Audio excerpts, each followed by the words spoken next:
الحمدللہ وکفا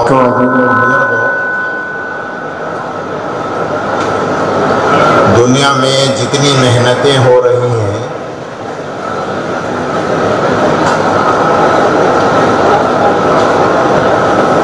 وہ سب محنتیں برائے محنت نہیں ہیں، بلکہ اس محنت کے پیچھے ایک مقصد ہے۔ اس محنت سے کچھ حاصل کرنا ہوتا ہے۔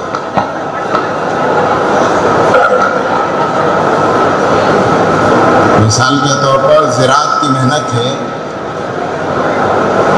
کسان اپنی کھیتی باڑی کرتا ہے، زمین پہ محنت کرتا ہے، تو وہ محنت کے لیے محنت نہیں کرتا، بلکہ اس محنت سے اناج اور غلہ حاصل کرنا ہوتا ہے۔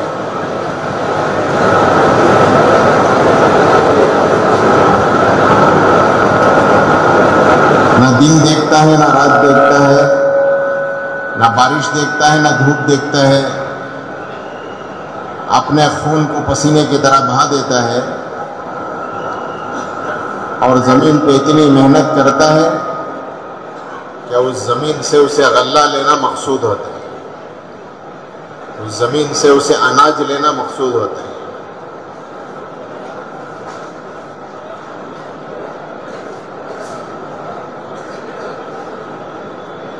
ایک زمین وہ ہے جو پھل دیتی ہے،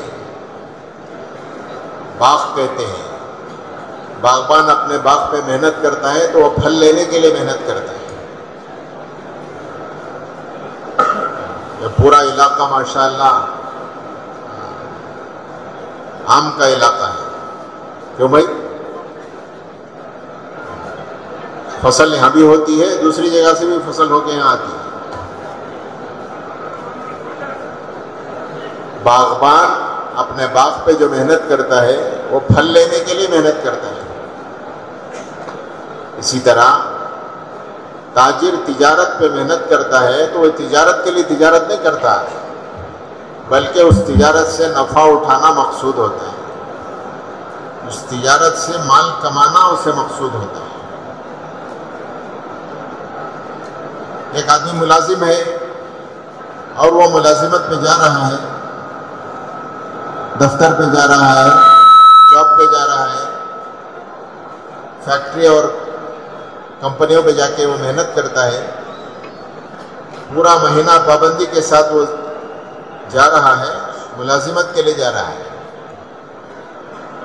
وہ ملازمت کے لیے ملازمت تھوڑی کرتا ہے۔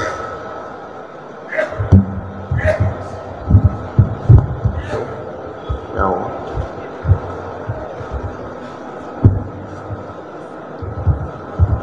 ملازمت نہیں کرتا ہے، بلکہ اس ملازمت سے اسے تنخواہ مقصود ہوتی ہے۔ وہ تنخواہ کے لیے ملازمت کرتا ہے، دفتر پہ جا رہا ہے، وہ کوئی فیکٹری پہ جا رہا ہے، کہیں جاب کر رہا ہے، تو اس سے حاصل کیا کرنا ہے؟ اسے حاصل کرنا ہے، تنخواہ حاصل کرنا ہے۔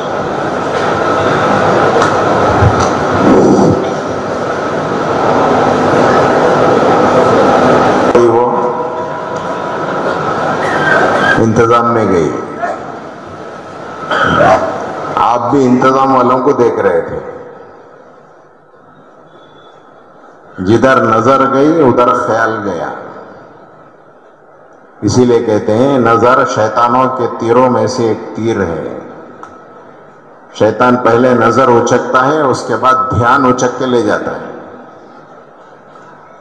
عرض میں یہ کر رہا تھا کہ ساری دنیا میں جتنی محنتیں ہو رہی ہیں وہ محنتیں برائے محنت نہیں ہیں، اس محنت کے پیچھے ایک مقصد ہے۔ کسان وہ محنت کرتا ہے زمین پر اناج اور غلے کے لیے، باغبان محنت کرتا ہے باغ پر وہ پھل لینے کے لیے، تاجر اپنی تجارت پہ محنت کرتا ہے وہ نفع اٹھانے کے لیے، مال کمانے کے لیے، ملازم اپنی ملازمت کرتا ہے تو وہ تنخواہ کے لیے کرتا ہے۔ اسی طرح بھائیوں، دوستو، عزیزو، بزرگوں، یہ مبارک محنت جو ہم جمعے سے پہلے جو ہم نے کارگزاریاں سنی، وہ محنت کی کارگزاریاں ہم نے سنی۔ وہ محنت کیا ہے؟ وہ تبلیغ کی اور دعوت کی محنت ہے. جو کارگزاریاں ہم نے سنی وہ طریقہ کار ہے، مختلف شکلیں ہیں اس کی، مختلف راہیں ہیں، جن راہوں پر اور جن شکلوں میں آدمی محنت کرتا ہے. یہ محنت کیا برائے محنت ہے؟ بھائی چلے میں کیوں جا رہے ہیں؟ تو جماعت بن گئی ہے، محلے کی جماعت ہے، گاؤں کی جماعت ہے، اس لیے میں بھی جا رہا ہوں چلے میں. بھائی گشت میں کیوں جا رہے ہو؟ محلے میں آج گشت کا دن ہے، جماعت بن گئی ہے، گشت میں جا رہے ہیں ہم. بھائی تعلیم کیوں کر رہے ہو؟ ہمارے محلے کی تعلیم کا دن، تعلیم کا وقت ہے، اس لیے مسجد کی تعلیم ہم بیٹھ کے تعلیم کر رہے ہیں. بھائی گھر گھر ملاقات کیوں کر رہے ہیں؟ ایک ایک گھر پہ مسلمان سے ملاقات کے لیے جا رہے ہیں، کیا مقصد ہے اس کے پیچھے؟ میرے بھائیوں، دوستوں، عزیزوں، بزرگوں، جو کچھ ہم نے سنا جمعے سے پہلے وہ طریقہ کار ہے، محنت کا یہ طریقہ ہے. اس محنت سے کیا چاہا جا رہا ہے یہ مجمع سمجھنا چاہیے. اس لیے کہ یہ اپنے اپنے مسجدوں میں محنت کرنے والا مجمع ہے، یہ کوئی تماشائی مجمع نہیں ہے. یہ اپنے بستیوں میں، اپنے محلوں میں، اپنے حلقوں میں، زونوں میں محنت کرنے والا مجمع ہے. محنت کرنے والے مجمع کے دل دماغ میں، ذہن میں یہ بات واضح رہے کہ یہ محنت ہم کیوں کر رہے ہیں، اس محنت سے ہم کیا چاہ رہے ہیں. حضرت مولانا الیاس صاحب رحمۃ اللہ علیہ فرمایا کرتے تھے، اس محنت سے میں یہ چاہتا ہوں کہ احیاء جمیع ما جاء بہ النبی صلی اللہ علیہ وسلم. عربی کا جملہ ہے، ترجمہ یہ ہے کہ میں ہر وہ چیز زندہ کرنا چاہتا ہوں جو حضور اکرم صلی اللہ علیہ وسلم اللہ کی طرف سے لے کر آئے. وہ کیا ہے؟ وہ سنت اور شریعت. ہم اس محنت کے ذریعے سے ہر امتی کے اندر سنت اور شریعت کو زندہ کرنا چاہتے ہیں. ہماری انفرادی زندگی سنت والی ہو اور شریعت والی ہو، اور اجتماعی جو زندگی ہماری ہے، سب مل کے جو زندگی ہم گزار رہے ہیں اجتماعی طور پر، وہ ہماری دین کی نصرت والی زندگی. انفرادی زندگی سنت اور شریعت والی، اور اجتماعی زندگی دین کی نصرت والی. ابھی جمعے سے پہلے ہم نے بیٹھ کر کے عزائم کیا، اجتماعی طور پر ہم نے عزائم کیے، ہم اتنی جماعتیں نکالیں گے، ہم اتنی جگہ اذان نماز شروع کریں گے، ہم اتنی جگہ مسجد وار جماعت بنائیں گے. ایک اکیلے کا کام تھوڑی ہے یہ، ایک آدمی اکیلا کر سکتا ہے؟ نہیں کر سکتا. یہ اجتماعی زندگی ہے ہماری جو اللہ پاک نے ہمیں دی ہے. یہ اجتماعی زندگی دین کی نصرت والی زندگی. ہماری انفرادی زندگی کیسے ہو؟ سنت اور شریعت والی. اجتماعی زندگی وہ دین کی نصرت والی. ہمارے ذہنوں میں یہ بات واضح ہونا چاہیے. ہم محنت کر رہے ہیں تو اس محنت کے ذریعے سے ہم کیا چاہتے ہیں.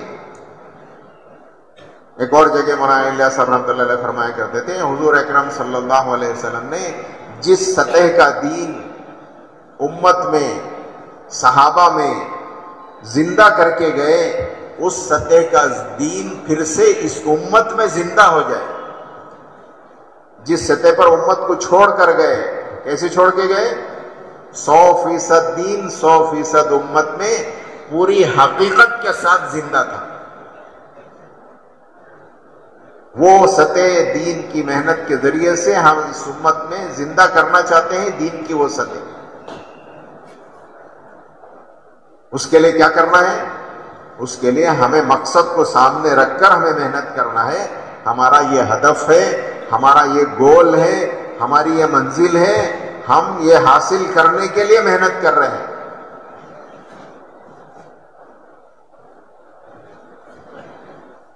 بڑوں سے ہم نے یہ سنا کہ یہ محنت کے ذریعے سے ہم یہ چاہتے ہیں کہ ہر ایمان والا اپنے ایمان کو سیکھنے کے لیے روزانہ کچھ وقت فارغ کرے، ماہانہ کچھ وقت فارغ کرے، اور اسی طرح سالانہ کچھ وقت فارغ کریں. اس لیے کہ ہر ایمان والے کو اپنے ایمان کا سیکھنا، بولو، اپنے ایمان کا سیکھنا فرض عین ہے. ہر ایمان والے کو اپنا ایمان کا سیکھنا اتنا فرض عین ہے کہ اتنا ایمان سیکھنا اس کے لیے فرض عین ہے جو ایمان اس کو اللہ کے حکموں پہ کھڑا کر دے اور اللہ کی منع کی ہوئی چیزوں سے اسے روک دے. وہ ایمان سیکھنے سے آتا ہے، وہ ایمان محنت سے آتا ہے، وہ ایمان قربانی سے آتا ہے. ہم یہ چاہتے ہیں کہ ہر ایمان والے کو اس کے ایمان کے سیکھنے کے لیے ہم اس بات پہ تیار کریں کہ وہ روزانہ کچھ وقت اپنے ایمان کے سیکھنے کے لیے دے، اور ماہانہ کچھ وقت اپنے ایمان کے سیکھنے کے لیے دے، اور سالانہ کچھ وقت اللہ کے راستے میں نکل کر اپنے ایمان کو سیکھنے کے لیے وہ فارغ کرے. جب جا کے اس کی زندگی میں ایمان آئے گا، تو جب ایمان آئے گا تو سنتیں زندہ ہوں گی، شریعت زندہ ہوگی، پورا دین زندہ ہوگا، دین حقیقت کے ساتھ زندہ ہوگا. دوسری بات ہمارے بڑے فرماتے ہیں، مولانا یوسف صاحب رحمۃ اللہ علیہ فرمایا کرتے تھے، اس محنت کے ذریعے سے میں یہ چاہتا ہوں کہ ہر مسلمان نمازی بنے اور ہر نمازی دین کا، بولو، دین کا داعی بنے. جیسا کہ کارگزاری میں ہم نے سنایا سیلون کے تعلق سے، سیلون میں انہوں نے محنت اتنی کی کہ ماشاءاللہ ہم نے خود دیکھا. ہم ایئرپورٹ سے جا رہے تھے مرکز، راستے میں ایک نماز پڑھی، فجر کی نماز کا وقت تھا. ہم راستے میں ایک جگہ رک کر ہم نے نماز مسجد میں ادا کرنے کے لیے گاڑی روکی اور نماز ادا کرنے کے لیے گئے. اب نماز پڑھ کے ہم واپس آ رہے تھے تو دیکھا کہ ایک بڑا مجمع مسجد کے باہر انتظار میں ہے. ہم نے پوچھا کہ یہ کیا بات ہے؟ تو وہ کہنے لگے کہ نمازی اتنے ہو گئے کہ ایک جماعت کافی نہیں ہے، ایک جماعت ہوئی ہے، دوسری جماعت کے انتظار میں ہے. اس مسجد میں، اس محلے میں جتنے نمازی ہیں وہ نمازیوں کے لیے وہ مسجد ناکافی ہو گئی ہے. ایک جماعت ہوئی ہے، دوسری جماعت کے لیے انتظار کر رہے ہیں. یہ نماز پڑھ کے باہر آئے تو پھر دوسری جماعت بنائے. ہم نے پوچھا کتنے فیصد نمازی ہیں؟ تو وہ کہنے لگے اللہ کا شکر ہے یہاں 95% نمازی. کتنے فیصد؟ ہمارے ہاں اگر حساب لگائیں تو کتنے فیصد نمازی ہیں؟ جی بولو. اس کا الٹا ہے. گزشتہ مہینے، یہ تو سفر کا مہینہ چل رہا ہے، محرم کی پہلی تاریخ کو ہم تشاد میں تھے. مغربی افریقہ کا ایک ملک ہے، وہاں پرانوں کا جوڑ تھا. وہ جوڑ کے دوران بہت ساری کارگزاریوں کے مذاکرے ہوئے اور تشکیلیں ہوئیں، اور جوڑ پورا کر کے ہم واپس جا رہے تھے. ہمیں ایئرپورٹ پہنچانے کے لیے ایئرپورٹ کے ایک انچارج ہی وہ ہماری گاڑی چلا رہے تھے. ان کی گاڑی تھی، اس میں ہم بیٹھ کر چل رہے تھے.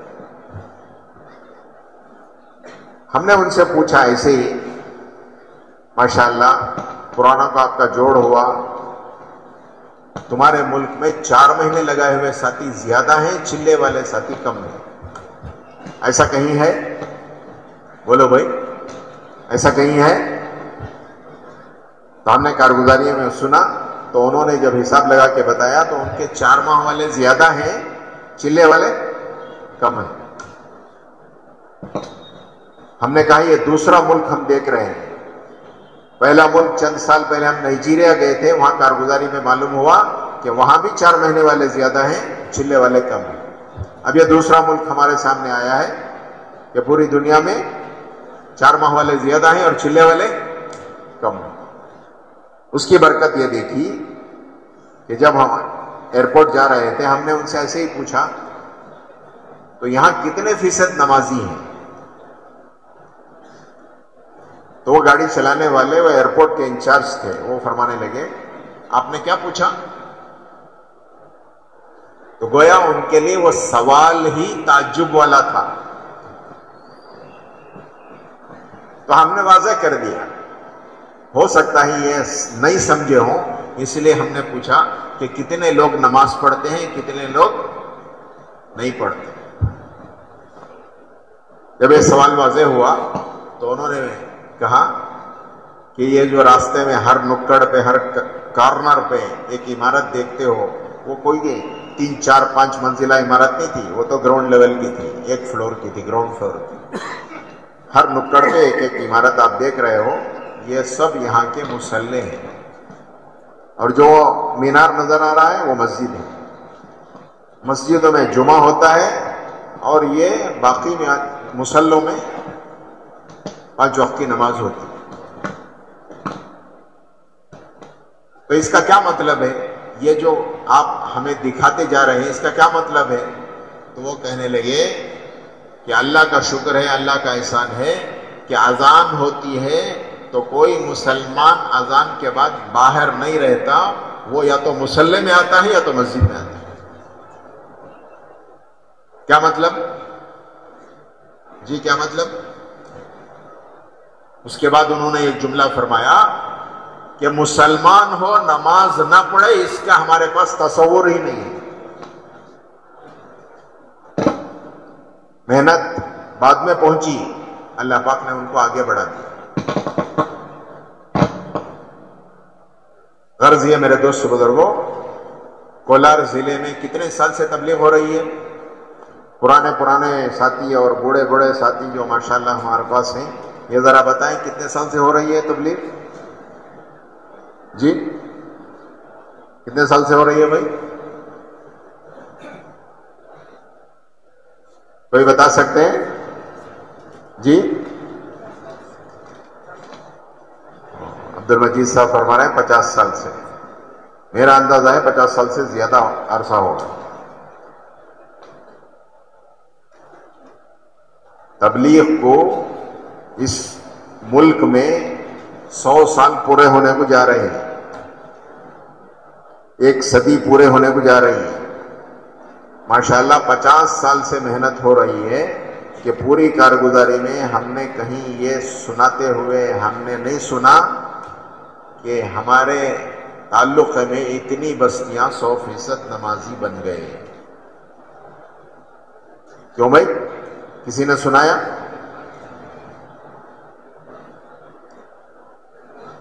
حضور اکرم صلی اللہ علیہ وسلم کی نبوت جو ملی، حضور اکرم صلی اللہ علیہ وسلم کو 40ویں سال میں ملی۔ نماز کب فرض ہوئی؟ نبوت کے 10ویں سال معراج نصیب ہوئی، حضور نماز کا تحفہ لے کر آئے۔ علماء نے لکھا ہے نماز یہ جو مکے میں ملی نبوت کے 10ویں سال، یہ مکمل نہیں تھی، یہ نامکمل تھی۔ ہجرت پر 13ویں سال میں وہ جا کر مکمل ہوئی۔ نماز بھی پڑھتے تھے، آپس میں خیر خیریت بھی پوچھتے تھے، سلام کا جواب بھی دیتے تھے، سلام بھی کر لیتے تھے۔ مکمل جو ہوئی ہے وہ ہجرت پر مکمل ہوئی۔ تو 13ویں سال میں، مکے کے 13ویں سال میں ہجرت پر جا کر نماز مکمل ہوئی، اور 10 سال مدینہ منورہ کی محنت حضور اکرم صلی اللہ علیہ وسلم کی۔ 10 سال کی محنت میں حضور اکرم صلی اللہ علیہ وسلم نے ایسا ماحول بنایا اور ایسی فضا بنائی، اس محنت کے ذریعے سے ایسا ماحول اور ایسی فضا بنی کہ کوئی ایک بھی بے نمازی نہیں تھا۔ صرف اتنا ہی نہیں، علماء فرماتے ہیں کہ حضور دنیا سے پردہ فرما رہے ہیں تو صرف نماز ہی زندہ نہیں تھی امت میں، بلکہ پورا دین، پوری امت میں 100% اپنی حقیقت کے ساتھ زندہ تھا۔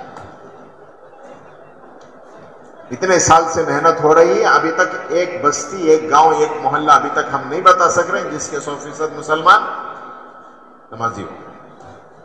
تو ہمارا یہ گول ہے، ہمارا یہ ہدف ہے، ہماری یہ محنت ہے، ہم اس کو سامنے رکھ کر ہم محنت کر رہے ہیں۔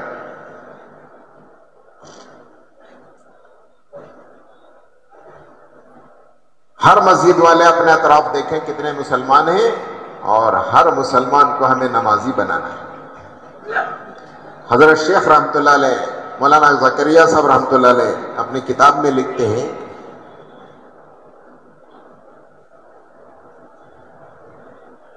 کون کون سی ایسی برائی ہے جو مسلمان میں موجود نہیں ہے؟ ہر برائی کا مسلمان مرتکب ہے، لیکن ہر برائی کا مسلمان سے دور کرنا مشکل بھی ہے، دیر طلب بھی ہے۔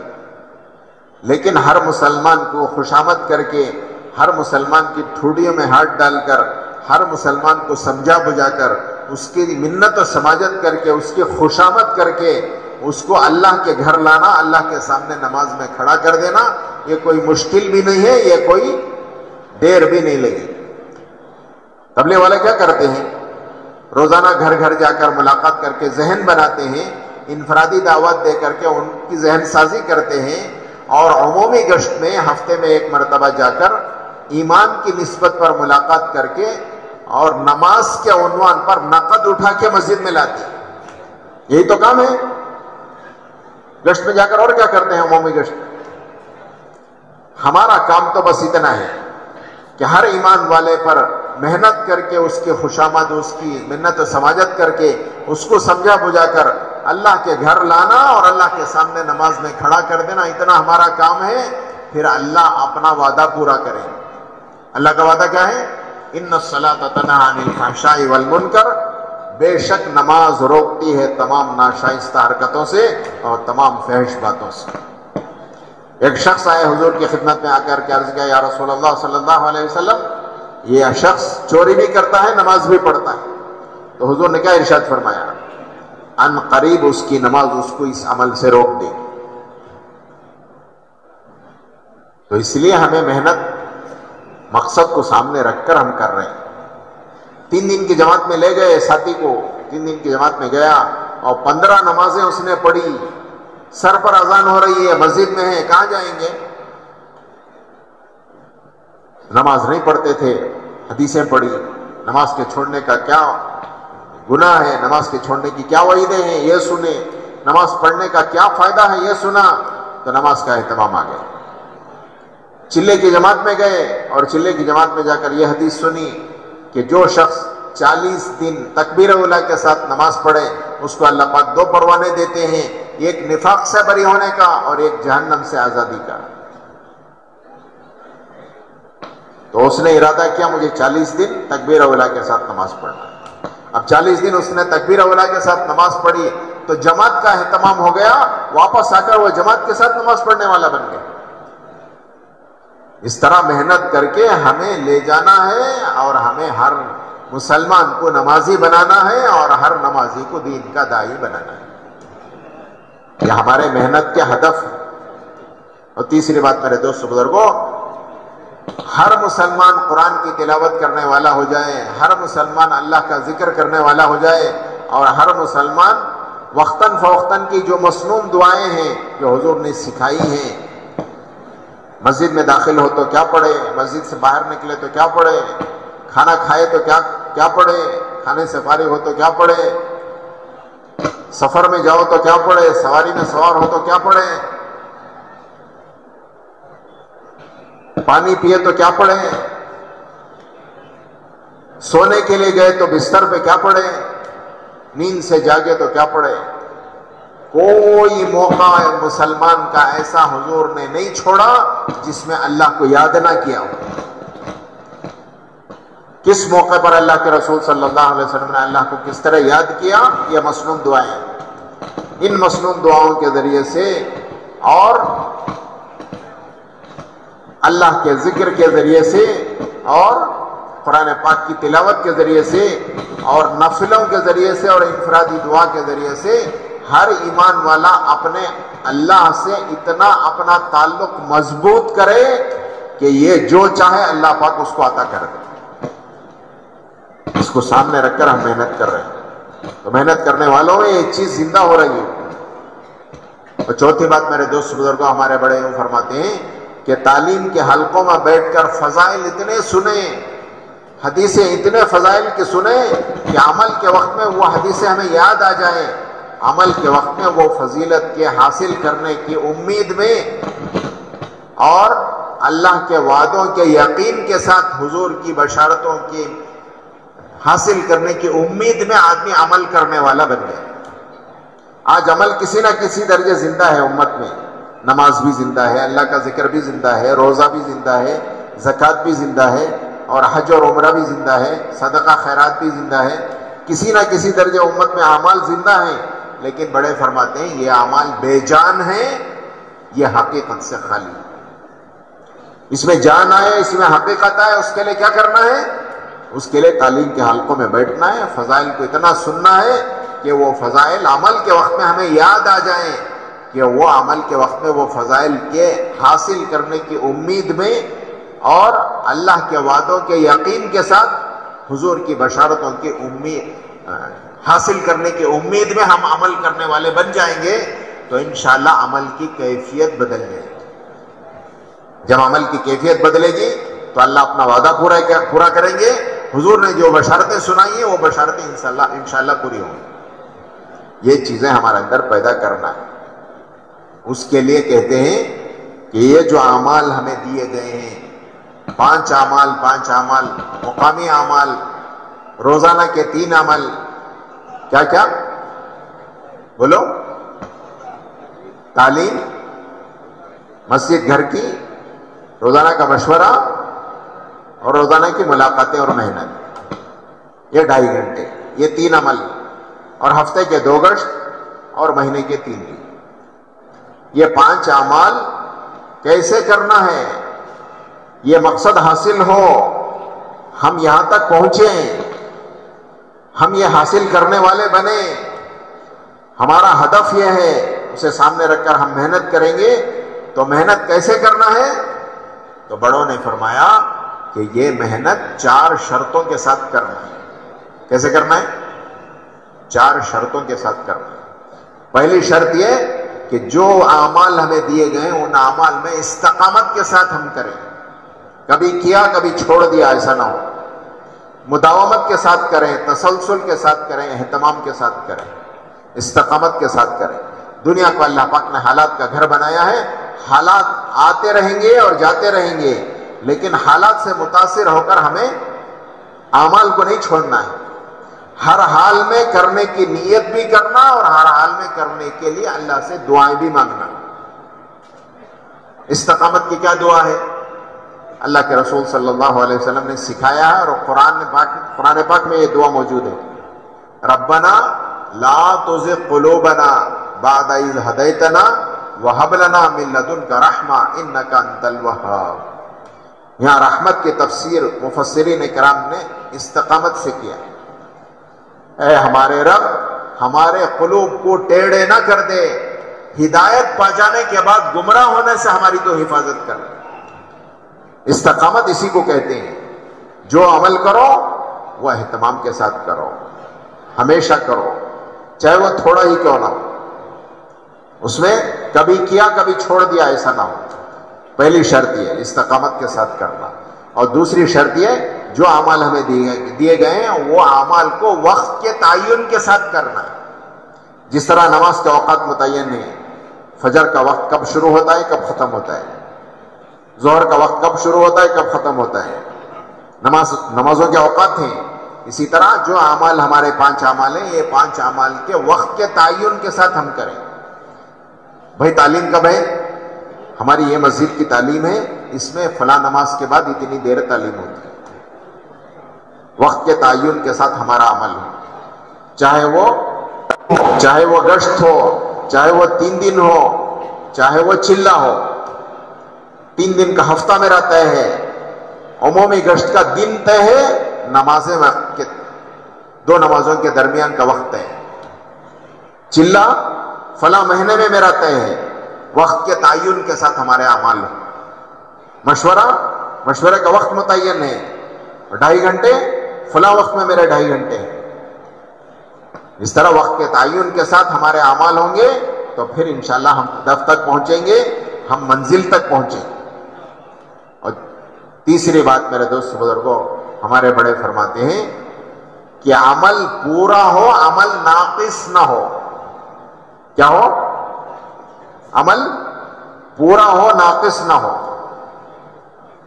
جس طرح نماز شروع ہوتی ہے تکبیر تحریمہ سے، پوری ہوتی ہے سلام سے. روزہ شروع ہوتا ہے صبح صادق سحری سے، پورا ہوتا ہے افطار اور غروب پہ جا کے. حج اور عمرہ شروع ہوتا ہے احرام سے، لبیک پڑھنے کے بعد نیت کر کے آدمی احرام باندھتا ہے، وہاں سے شروع ہوتا ہے اس کا حج اور عمرہ. پورا ہوتا ہے کب پورا ہوتا ہے؟ حلق پہ جا کے پورا ہوتا ہے، بال اتارنے پر، جب جا کے احرام کھلتا ہے اس کا. ہمارے مولانا ابراہیم صاحب دامت برکاتہ ارشاد فرماتے ہیں عمل اس وقت بنتا ہے جس کا اول بھی ہو آخر بھی ہو. اول ہے آخر نہیں ہے، آخر ہے اول نہیں ہے، تو وہ عمل نہیں ہے، وہ بچوں کا کھیل ہے. بچے کھیلتے ہیں جب تک جی چاہتا ہے اس وقت تک کھیلتے ہیں، جب جی بھر جاتا ہے کیا کرتے ہیں؟ کیا کرتے ہیں؟ سب ہمیں کرے سو بولو پرواہ نہیں. کیا کرتے ہیں؟ چھوڑ کے چلے جاتے ہیں. 3 دن کے کتنے گھنٹے؟ بولو بھائی، 3 دن کے کتنے گھنٹے؟ 72 گھنٹے. 3 دن کے 72 گھنٹے بھی پورے کرنا اور 72 گھنٹے کے اعمال بھی پورے کرنا، جب جا کے 3 دن پورے ہوئے ہمارے، جب جا کے وہ عمل بنا. مولانا قاسم قریشی صاحب رحمۃ اللہ علیہ فرماتے تھے 2.5 گھنٹے کے 150 منٹ ہیں. کتنے منٹ ہیں؟ 150 منٹ ہیں. گھڑی دیکھ کے 2.5 گھنٹے لگاؤ. آدھا گھنٹہ لگا کے 2.5 گھنٹے شمار مت کرو. 2.5 دن لگا کے 3 دن شمار مت کرو. جماعت گشت میں گئی ہے، جماعت گشت میں مسجد سے نکل گئی ہے، فضائل کی بات سن کر جماعت گشت میں نکلی، اور ہم کہیں سے آئے سیدھا جا کر گشت میں جڑ گئے. جماعت گشت کر کے مسجد میں آئی، ہم چھوڑ کے وہیں سے اپنے کام پہ چلے گئے، تو اس کا گشت مکمل ہوا؟ تو عمل اس وقت ہے جب کہ اس کا اول بھی ہو آخر بھی. تو جو عمل ہمیں دیے گئے ہیں وہ اعمال مکمل ہو اور اس میں ناقص نہ ہو، نقص نہ ہو، جب جا کے ہم انشاءاللہ ہدف کو پہنچیں گے، جب جا کے انشاءاللہ ہمیں جو حاصل ہونا ہے وہ حاصل ہوگا. اور چوتھی بات میرے دوست بزرگوں، بڑوں نے جو ہمیں نہج دیا ہے، جو کام کا طریقہ دیا ہے، جو اصول بڑوں نے ہمیں دیے ہیں، اس میں کسی چیز کے بڑھانے کی ضرورت نہیں، کسی چیز کے گھٹانے کی ضرورت نہیں. بڑوں نے جو نہج دیا ہے، مولانا الیاس صاحب رحمۃ اللہ علیہ نے جو نہج دیا، مولانا یوسف رحمۃ اللہ علیہ نے اس نہج کو چلایا. مولانا یوسف صاحب رحمۃ اللہ علیہ نے جو نہج دیا، حضرت جی مولانا انعام الحسن صاحب رحمۃ اللہ علیہ نے اس نہج کو امت میں پھیلایا. 50 سال سے تمہارے ہاں کام ہو رہا ہے. 50 سال سے کتنے لوگوں کو اللہ پاک نے ہدایت دی، کتنے لوگ بے دینی سے دین کی طرف آئے، کتنے لوگ غلط زندگیوں سے توبہ کر کے صحیح زندگی کی طرف آئے. اب اس میں کسی چیز کے نہ بڑھانے کی ضرورت ہے نہ گھٹانے کی ضرورت ہے. جو نہج بڑوں نے ہمیں دیا ہے اس نہج پر بڑوں کی منشا کے مطابق اپنا کام ہمیں کرنا ہے. تو یہ 4 باتوں کے شرائط کے ساتھ ہم کام کریں گے انشاءاللہ. اللہ کی ذات سے امید ہے کہ اللہ پاک ہمیں ہدف تک پہنچائیں گے، ہمیں مقصد تک پہنچائیں گے، ہمیں منزل تک اللہ پاک پہنچائیں گے. اس لیے نیت کرو کہ جب تک جئیں گے انشاءاللہ دین کی محنت کریں گے. کیوں میں کریں گے انشاءاللہ؟ اللہ قبول فرمائے. اللہ آپ حضرات کے بیٹھنے کو اور آپ حضرات کے برداشت کرنے کو، بھوک کے برداشت کرنے کو، آخرت کے بھوک کے برداشت کرنے کا اللہ پاک سبب بنائے. اس میں آسانیاں اللہ پاک پیدا ہونے کا اللہ پاک ہمارے اس قربانی کو اللہ قبول فرمائے. ارے آمین تو بولو بھائی. ہم کوئی بیانات سنا کے بھیجنے کے لیے مجمع کو نہیں بلاتے، بلکہ یہاں کچھ اپنے عزائم کرانے کے لیے بلاتے ہیں. اب تک جو کر رہے تھے وہ نہیں کرنا ہے. آئندہ زندگی میں دین کی محنت کرنے کے ہم عزائم کر کے یہاں سے جا رہے ہیں. اجتماعی عزائم تو ہو گئے، اللہ کا شکر ہے، جمعے سے پہلے. لیکن ہر آدمی اپنی ذات سے طے کرے کہ مجھے یہ کرنا ہے. 4 باتیں طے کرنے کے لیے کہتے ہیں. کتنی باتیں؟ 4 ہدف، 4 شرائط اور عزائم. 4 باتوں. 4 باتوں کے عزائم کیا؟ ہم نے نیت کی ہے 4 مہینے دینا ہے، ہم نے نیت کی ہے چلہ دینا ہے، تو کب دیں گے؟ مہینہ طے کریں. نقد جا رہے ہیں اللہ قبول فرمائے، نقد نہیں جا رہے ہیں تو کب جائیں گے یہ بیٹھ کر طے کریں. مجھے اس مہینے میں چلہ 4 مہینے دینا ہے. اور اسی طرح 3 دن دینے کا ہم نے ارادہ کیا ہے تو 3 دن کس ہفتے میں دیں گے. اور اسی طرح 2.5 گھنٹے دینے کا ہم نے ارادہ کیا ہے، اللہ قبول فرمائے وہ 2.5 گھنٹے کب دیں گے. صبح کو دیں گے، دوپہر میں دیں گے، شام میں دیں گے یا رات کو دیں گے، یہ وقت طے کرنا ہے۔ اسی طرح گھر کی تعلیم بہت کمزوری آئی ہے کارگزاری میں، کام کرنے والے، محنت کرنے والے، قربانی دینے والے، وقت لگائے ہوئے ساتھیوں کے گھروں میں بھی ابھی تعلیم زندہ نہیں ہوئی ہے گھر کی، تو اتنی کمزوری ہے۔ تو اس لیے نیت کرو کہ انشاءاللہ گھر کی تعلیم ہم سب کریں گے۔ کب کریں گے یہ بیٹھ کے طے کرنا ہے، یہ 4 باتیں طے کریں گے، پھر انشاءاللہ کھانا بھی کھائیں گے، آرام بھی کریں گے، اور اس کے بعد شام تک ہمارا یہ جوڑ ہے، شام تک انشاءاللہ اور ساتھیوں کو بلا کر ان کو بھی شریک کرائیں گے۔ کیوں میں کریں گے؟ ماشاءاللہ۔ مولانا قاسم قریشی صاحب رحمۃ اللہ علیہ فرماتے تھے تبلیغ والوں کے پاس انشاءاللہ کی کوئی کمی نہیں ہے۔ کیا نہیں ہے؟ کچھ پوچھ کے اگر کہیں کیا بھی کریں گے تو کیا کہتے ہیں؟ ٹرک بھر کے انشاءاللہ بولتے ہیں۔ انشاءاللہ کی کوئی کمی نہیں ہے۔